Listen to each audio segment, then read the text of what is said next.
Public open spaces play a vital role in cities as spaces of rest, play, mobility, exercise and social connection, especially in high-density developing country contexts.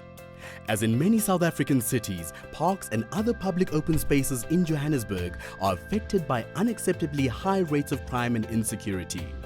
Especially the high levels of violence in public spaces impact profoundly on mobility and quality of life of the residents. The rapid growth of the city, exacerbated by high levels of unemployment, has contributed to this lack of safety. It is also known that the lack of adequate management and maintenance, together with a lack of community ownership in some instances, has contributed to our parks and open spaces becoming hotspots of violence and crime. While the city of Johannesburg takes considerable care in the development and design of parks throughout the city, many parks remain unsafe for residents and users. Recent experiences of violence in the city parks deepened the need for better design and management solutions with community members and the city for safe parks, which will in turn contribute to safer streets and safer neighborhoods. Safety is it's a difficult issue because it's almost cross-sectoral, so it requires different elements from the design of the park right through to the management of that space after any redesigning or refurbishing has been done.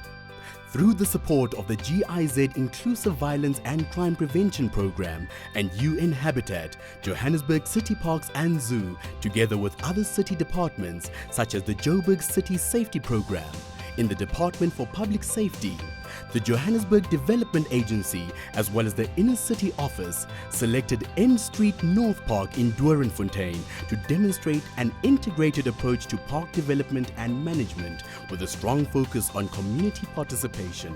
As government departments, how can we work together towards improving the quality and safety of our parks, number one?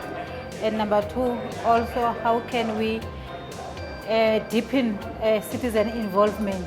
The objective of the project is to engage residents and other park users in designing a safe, inclusive and sustainable public space through participatory tools and methods.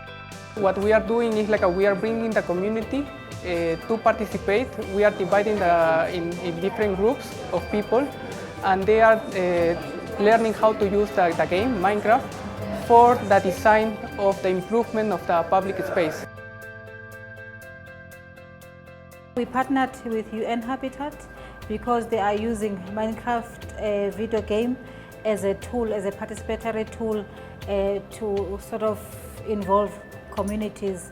The highlight for me today has been seeing how happy this game can make people, seeing how quickly people can learn this, because it really restores your faith in humankind. This is a complex thing, and it's a lot to learn, and people are managing it amazingly. The project furthermore aims to develop a framework that provides guidelines for improving the quality of public open spaces with a focus on safety. The guidelines will shed light on the institutional arrangements necessary to coordinate and demonstrate the value of contributions by several city departments. What's unique about this pilot project is that it's an example for a true integrated approach to urban development and the creation of safe public spaces. What we're seeing is different city departments joining their efforts in one area-based approach, which we believe will radiate safety into the whole neighborhood.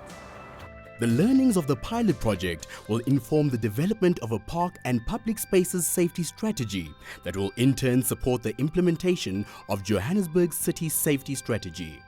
I think the goal we really want a safe city, so the learnings and successes will inform the development of a safety strategy for inner city and also for the city, and that will inform the broader strategy that is existing of a safer city.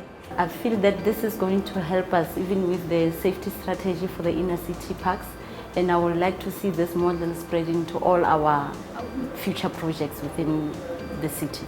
Johannesburg City Parks and Zoo, together with other city departments, including the Department for Public Safety, the Johannesburg Development Agency, JDA, The Inner City Office and Development Planning, supported by the GIZ Inclusive Violence and Crime Prevention Program and UN Habitat, thanks all residents, park users and organizations that contributed to the process so far.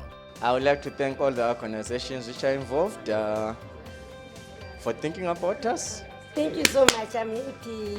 I'd like to thank City Parks and the government for giving us an opportunity to experience this initiative. Thumbs up to City Parks. Thanks, City Parks.